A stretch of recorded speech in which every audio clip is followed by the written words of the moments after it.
Welcome, everybody. I'm Eleanor Steele. We're going to be discussing today a very important topic, crisis prevention and response, protecting our youth, which to all of us is right at the top of our list. Fortunately for me, we have two experts in the house who are going to join us. First of all, a familiar face to many of you, Evan McElroy, formerly with Boys and Girls Clubs of America. He was the EVP of Marketing and Communication. So welcome, Evan. We also have Donald Brown. Donald is the Director of Team Freedom Partnerships, Pro Athletes Ending Slavery with the International Justice Mission. So thanks, Donald. Thank you for being here with us. Hello, Eleanor. We're going to be talking about some difficult subjects, some really important critical subjects, talking about how you can plan and prepare and prevent crises, to be able to respond to crises, particularly that involve youth. We're going to talk about what are the warning signs that you can be looking for always, signs of youth exploitation or abuse or bullying in school.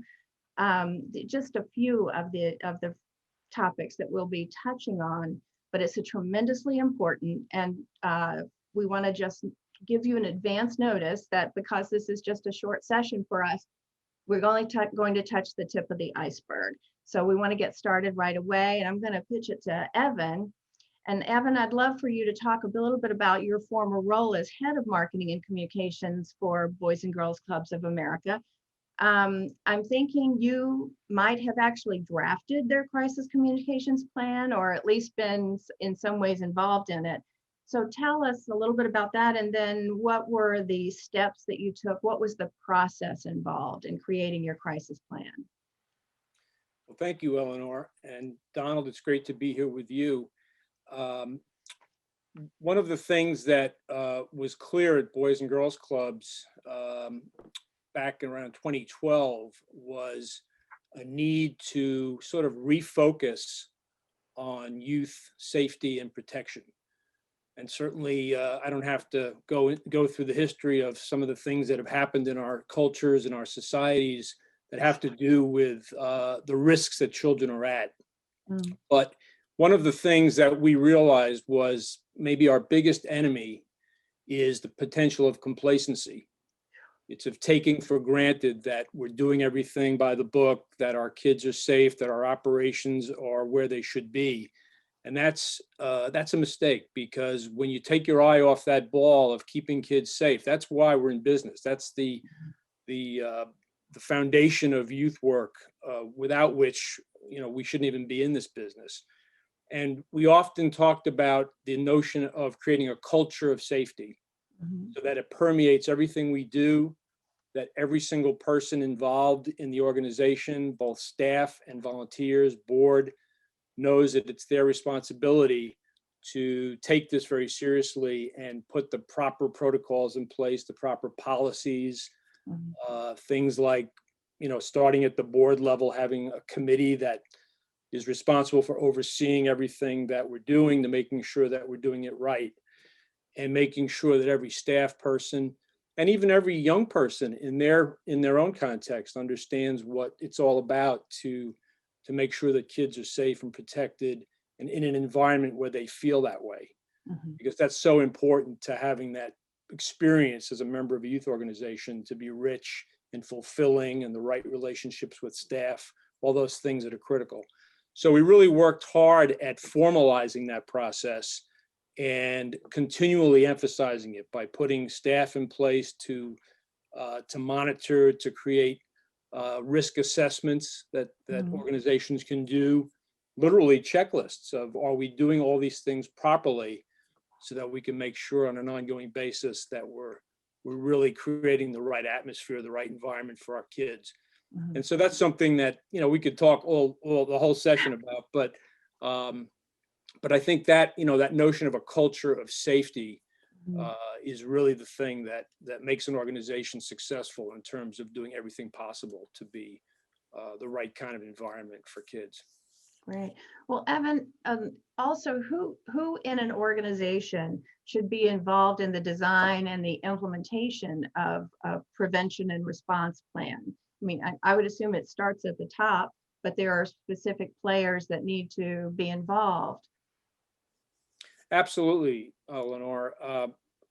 We found that the most effective way to be prepared for the eventuality that something can happen.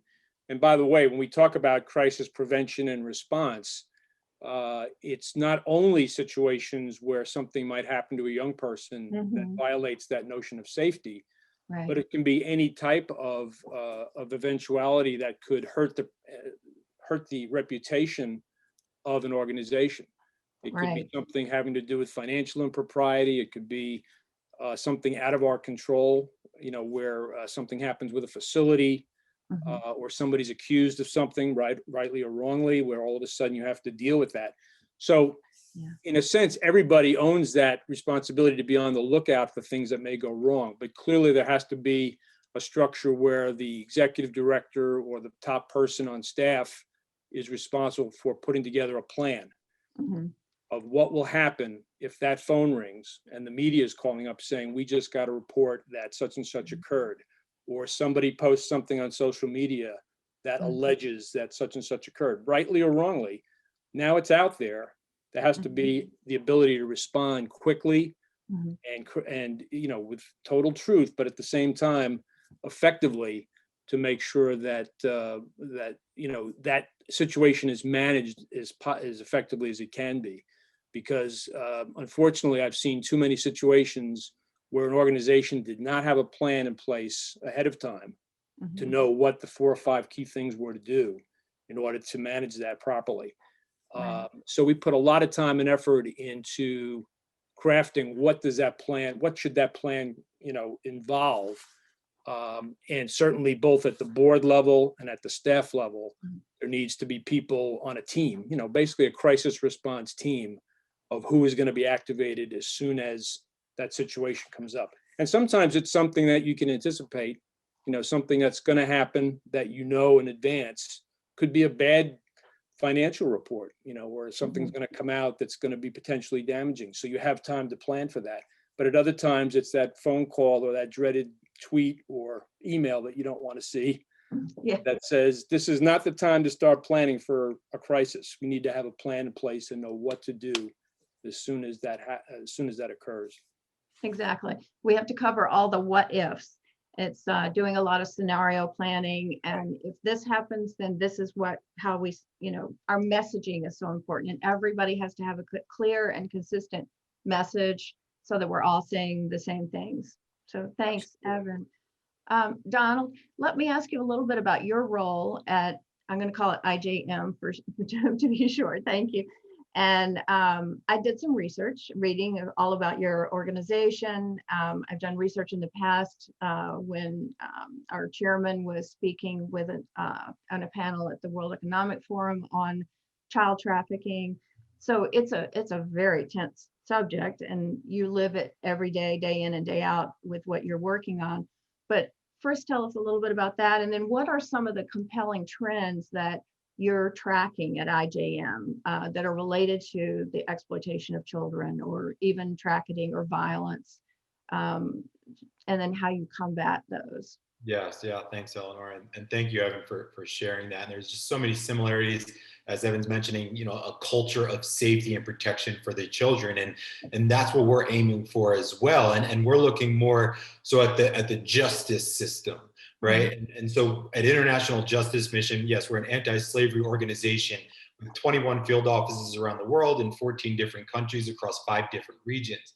And originally, before I came on board with IJM, I played in the National Football League for 7 years, and I had no idea the prevalence of slavery that exists today. 40 million people in the context of children, as we're talking today, 1 in 4 is a child, right? So that's 10 million children. And so a compelling trend that we've seen is when the justice system is protecting their most vulnerable people, women, children, the poor, prevalence of violence decreases. So for instance, years ago, about 2005, a project with the Bill and Melinda Gates Foundation in the Philippines.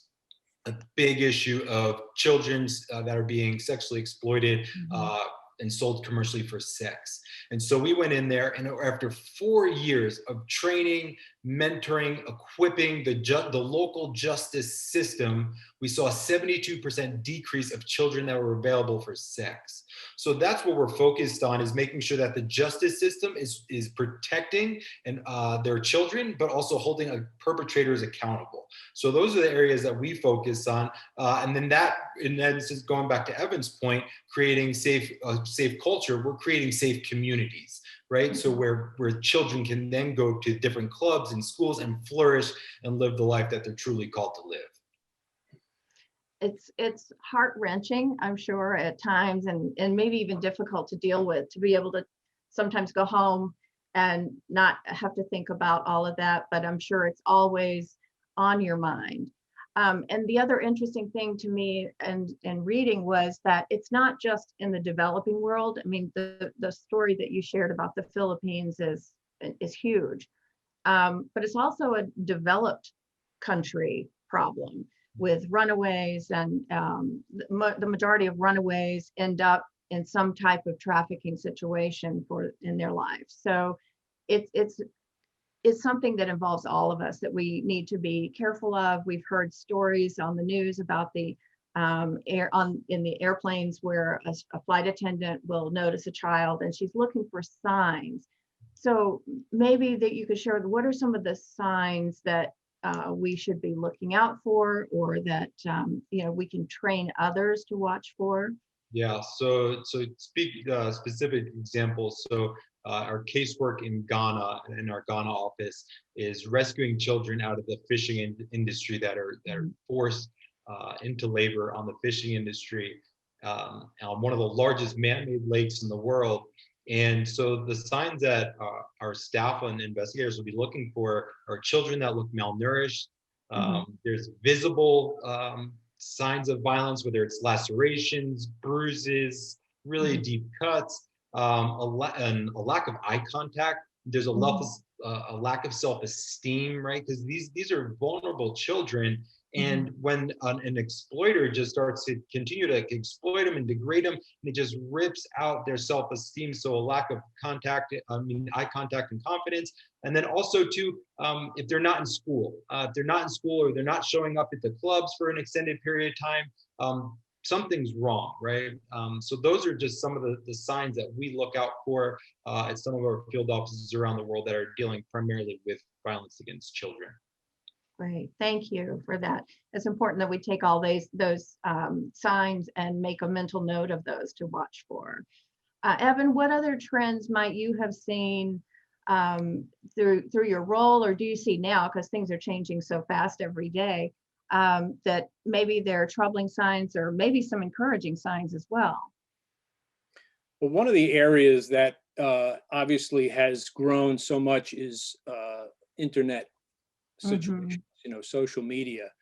And as that has become, such a force in our society and such a big, part of kids' experience online, whether they're at home or they're even in a club or youth organization situation, or even in school, that has to be monitored very carefully.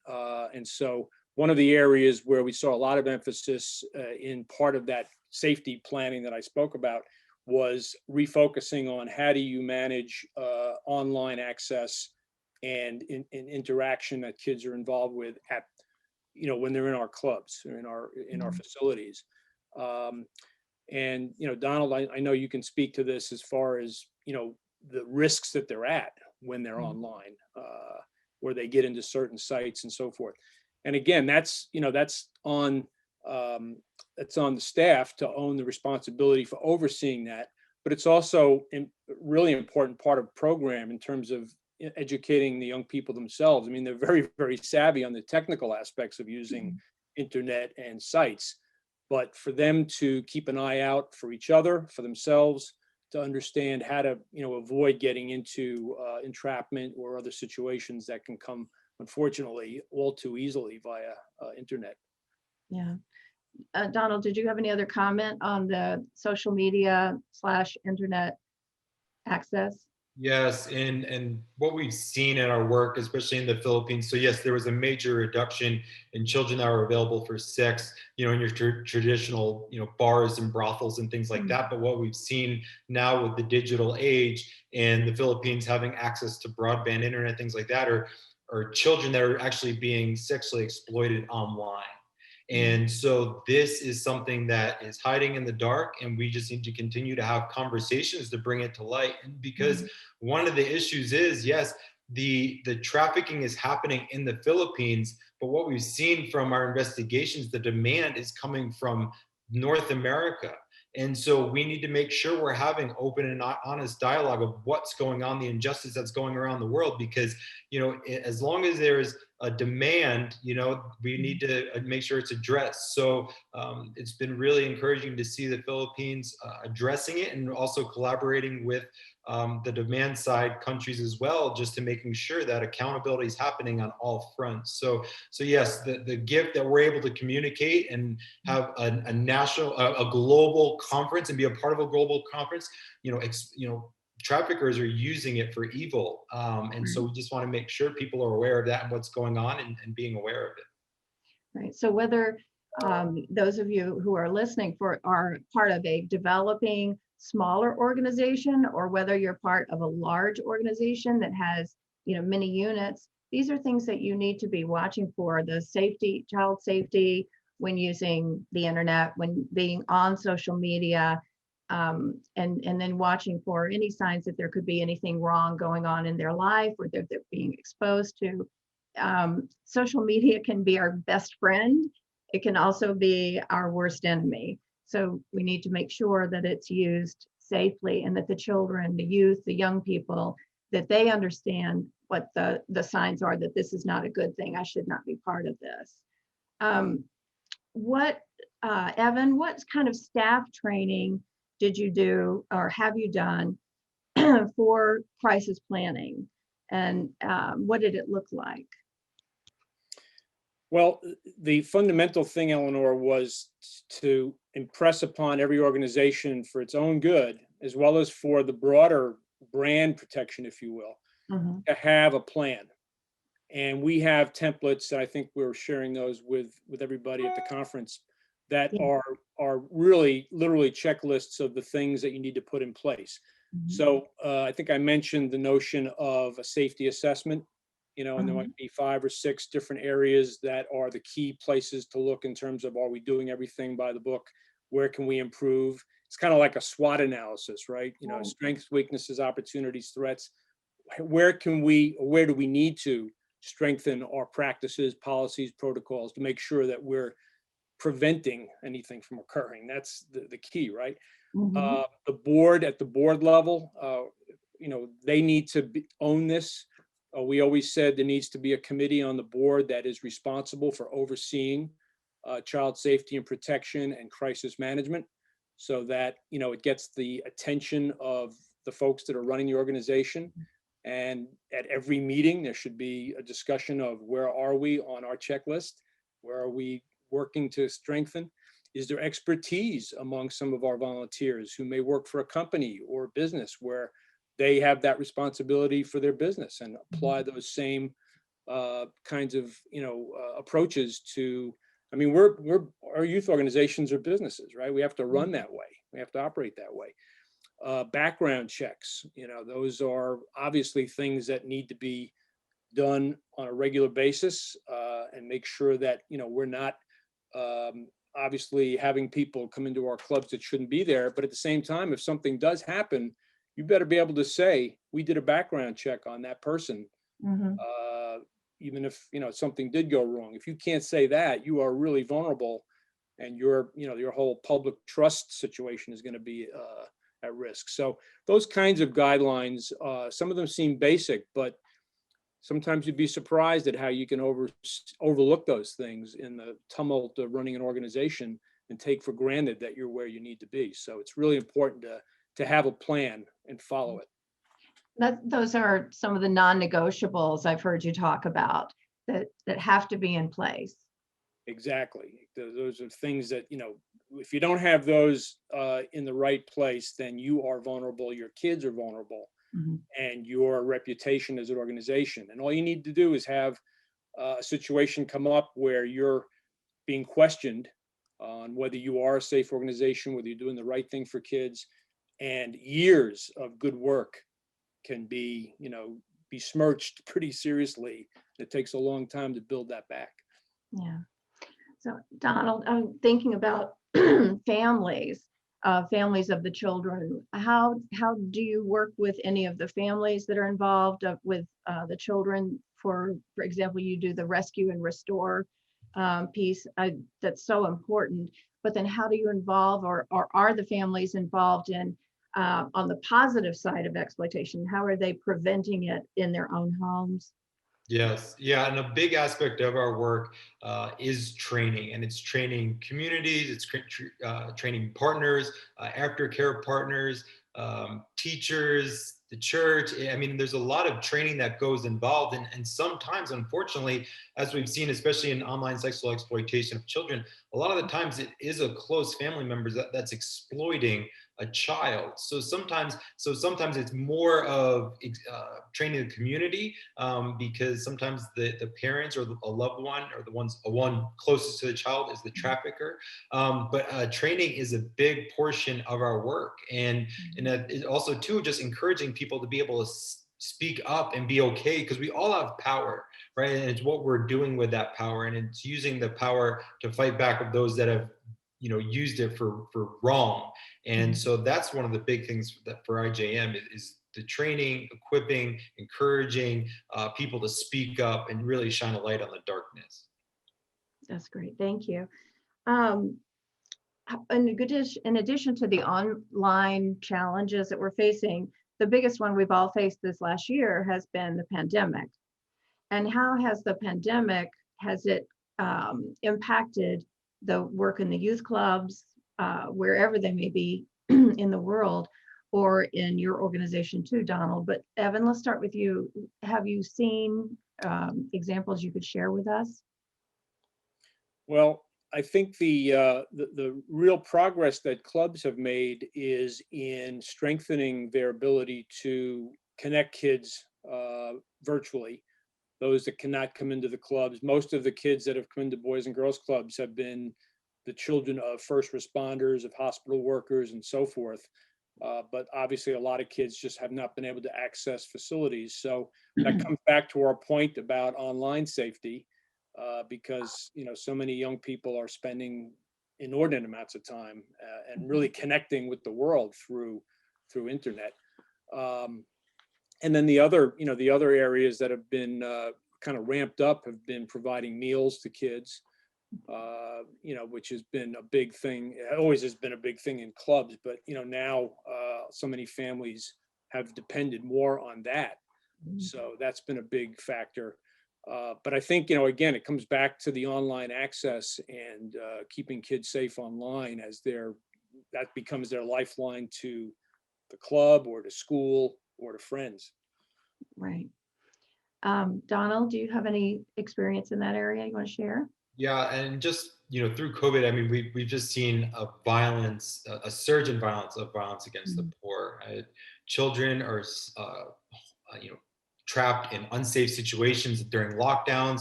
We've seen online sexual exploitation of children absolutely spike in the Philippines, especially in our South Asia offices, where kind of migrant laborers are out of work, and it makes them even more vulnerable. So during crises like this, it just makes the vulnerable even more vulnerable. But there has been a lot of hope in new opportunities where we've seen the justice system doing virtual issuing digital search warrants, having virtual trials, things that have never happened in the past, but now the systems are up and running and going. And so there isn't a log jam.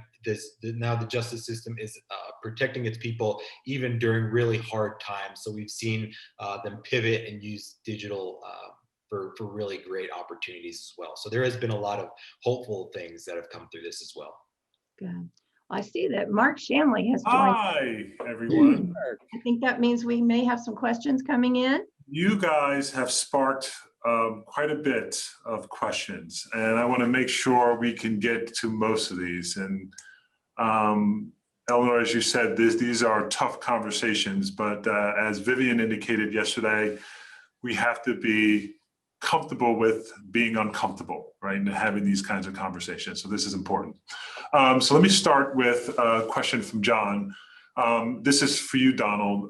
What can we do in local context to impact structural procedures such as the justice system? Yeah, so I don't know where John's calling in from, but one thing that is big for our work here stateside is advocacy, making sure we're talking to our congressmen and senators, just explaining the importance of what's going on around the world and why it's important to you, because there's a lot of international funds that are dispersed to different countries to help equip, train, build capacity around that. So advocacy is a major part of our work. And if you have any interest in it, please go to ijm.org, and we'd love to, just invite you into that work, because advocacy is a very strong component, as do funds are very necessary and needed in the developing world to help build capacity as well. Great, thank you. The second question is from Ghani. I don't know where Ghani's from, but so out of your experience, and this can be for Evan or Donald, is there anything different from a cultural or parenting standpoint that you just need to be aware of? Because obviously there are different cultures and different approaches around the world as it relates to this topic. Donald, I don't know if you want to speak to that. You have a lot more experience on the international front than I do, but we've seen there's a lot of universality in what happens in like the clubs that have been established that I've seen in South Africa and Mexico. So many of the needs that kids have, translate across cultures, but in terms of what's appropriate with the parent's role in what the young person gets involved with, or how the parent relates to overseeing that activity and so forth. Is there any insights you have from a multicultural standpoint? Right. Yeah, I'd say the big thing is just making sure being in tune. And it's really hard because, I'll use the instance of Ghana, right? And so from a cultural standpoint, you see it's very honorable for a fisherman to pass down the trade to their child, right? So it is okay. So that's normal to see a child sometimes on the lake, but it's not normal to see a child that's on the lake that's malnourished, that has visible scars and lacerations, that's not in school during regular school hours. So those are the things that we need to be picking up on. But the hard part is a lot of the times these children are coming from villages where they're promised an education. There's deception, there's manipulation that happens to this. So the more we can get back into the community to let them know what's going on and where these children are ending up is just a great way to make sure people are informed. Great, thanks, Donald.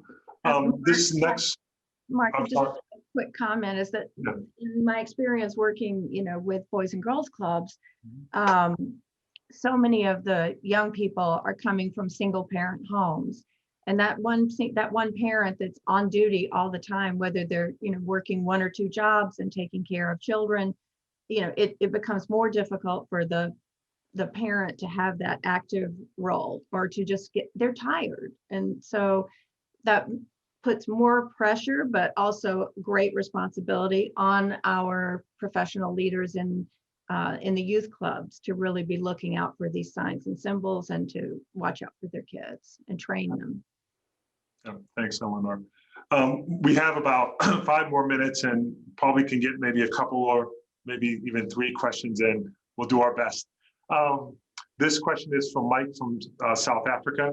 In some contexts, we can't be sure that kids will be safe if they report abuse in the home. The police may not take action, and then we send those kids back to an unsafe home. Any thoughts on this particular situation?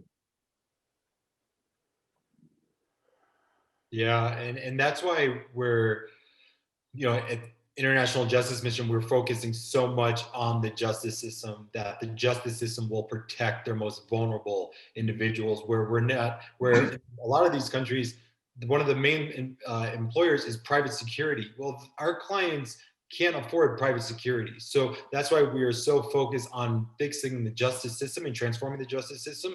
So when a case like this is reported, that action happens and accountability happens, is the byproduct. Great, thanks, Donald. Evan, this probably question is best answered by you. This is from Julie. To what extent do organizations and companies engage with training to identify signs of modern day slavery and child exploitation? And Donald, maybe this is also something you can weigh in on as well. Yeah, I mean, I think that's something that is, you know, in both in the nonprofit sector and the for-profit sector, you know, something that's taken more seriously than ever. And I think, Donald, your organization, again, is probably on top of that from a, you know, multicultural standpoint. You know, what are the signs? What are the things that people need to look for? Yes, and what's encouraging is we're seeing large multinational corporations that we see here stateside stepping up to making sure that slavery and violence is not in their supply chain. So it's been really encouraging. So, you know, I know we've got a lot more questions, but I want to encourage you to continue to go to ijam.org, and you'll hear about the large corporations that are stepping up to making sure that slavery is out of their supply chain, and they're inviting us in to making sure that it's out. So, yes. This is a demand question. This is probably a really uncomfortable question, but I think it's great to be addressed. So the question is from John: consumption drives demand and demand drives supply.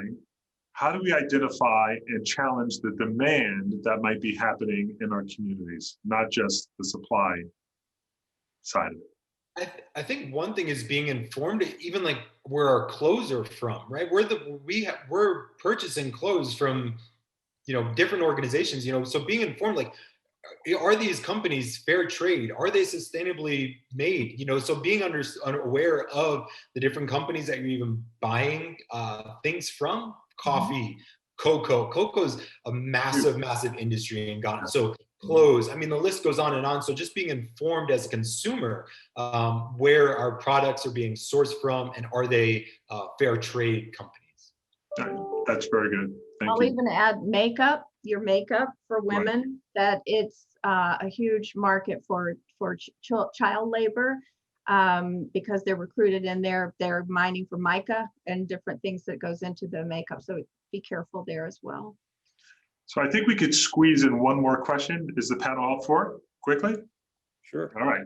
Okay. First, this is from Lee Williams. Eleanor Lee says hello.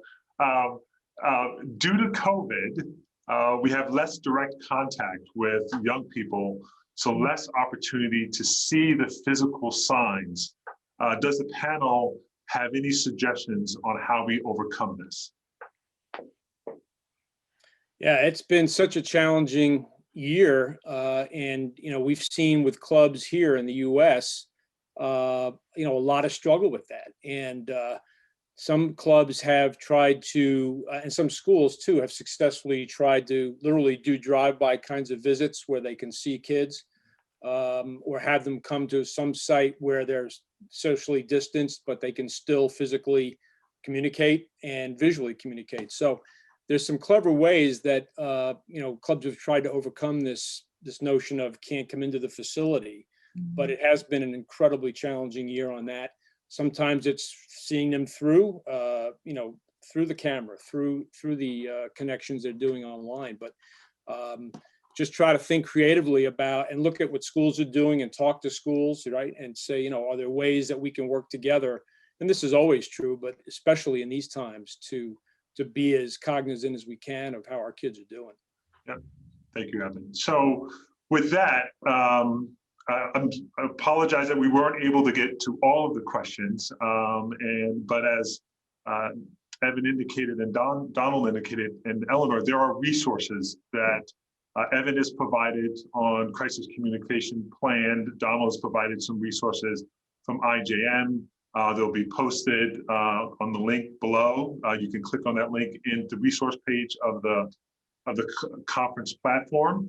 Also, Eleanor, thank you very much for moderating this conversation. It was really important that we had this discussion. Evan, thank you for your insights. Donald, thank you as well. I would remind our participants to click on the evaluation button to provide your feedback. As always, your feedback is really important. And with that, I get to hand it over to one of our collaborators, which is the Center for Missing and Exploited Children. So thank you all for your time today. Thank you. Thank you. Hi, my name is Bob Cunningham, and I'm the CEO of the International Center for Missing and Exploited Children. I would love to congratulate the World Federation of Youth Clubs on their annual conference. We're so excited to be one of your collaborators for good, and we look forward to working with you to think about child protection. It's so important that an organization like World Federation of Youth Clubs is interested in helping their member clubs become better at ensuring the safety of the children under their care. At ICMEC, we know that teachers play a very important role, parents play an awesomely important role, but a lot of time is spent for kids with after-school programs and with other club activities. So it is so important that your people know what to look for to spot the signs of abuse, the signs of exploitation in children. And ICMEC and the World Federation of Youth Clubs could not be a better match for this purpose. So congratulations, thank you, and we're excited to be a part of your community. Thank you for that Collaborator for Good spotlight from our partners at the International Center for Missing and Exploited Children. It's certainly appropriate following such an informative session on safety and crisis management. Thank you to all of our panelists who participated. I especially want to thank all of our World Federation affiliates for taking such good care of young people and providing safe places for them to learn and to grow. The world is a better place because of all of you, and I'm personally so very thankful for all that you do on the ground each day to ensure that children of all ages are loved and well cared for. As I look back on today and all that was shared, there were lots of great takeaways. I was impressed during the Creating a Fundraising Mindset session to hear how Aaron and Rosie empowered their staffs and boards to fundraise for their organizations. It's important to recognize that raising money for the services you provide is everyone's job, not just the club director. It was also great to hear how the Rosarito Club is leveraging Facebook Live. That's something all of us can implement right away. And appealing to audiences of all ages is important if we are to remain relevant and sustainable. Also, during the No Data, No Funding session, it was interesting to learn about the 5 data types and what funders are looking for and how that allows organizations to take a phased-in approach to data management. The title of the session says it all to me. You must not only be able to convey in a storytelling format inspiring information about what you are accomplishing, but also have the facts to back it up so that those interested in funding can see evidence of the impact you are having. Throughout the day, it was great seeing the various Collaborator for Good video messages and seeing firsthand their commitment to the World Federation and the work that we do. Not only do they do a terrific job with their organization around the world, they carve out valuable time and resources for the World Federation to share with you. Also, I hope you had a chance to explore the platform and also to check out Sponsorship Hall. With that in mind, allow me to again thank all of our conference sponsors for making it possible to bring you this learning and sharing experience. Wishing all of you a great remainder of your day or evening, and I'm excited about what we'll be sharing with you all tomorrow. We will start the day with our General Assembly, and you will learn more about your organization's voting privileges as an affiliate of the World Federation of Youth Clubs and your role in helping shape our collective futures. I promise you another great day of learning and sharing filled with inspiration and our after-conference Zoom celebration party, which will be fun for everyone. Now, I'm passing you on to DJ MK.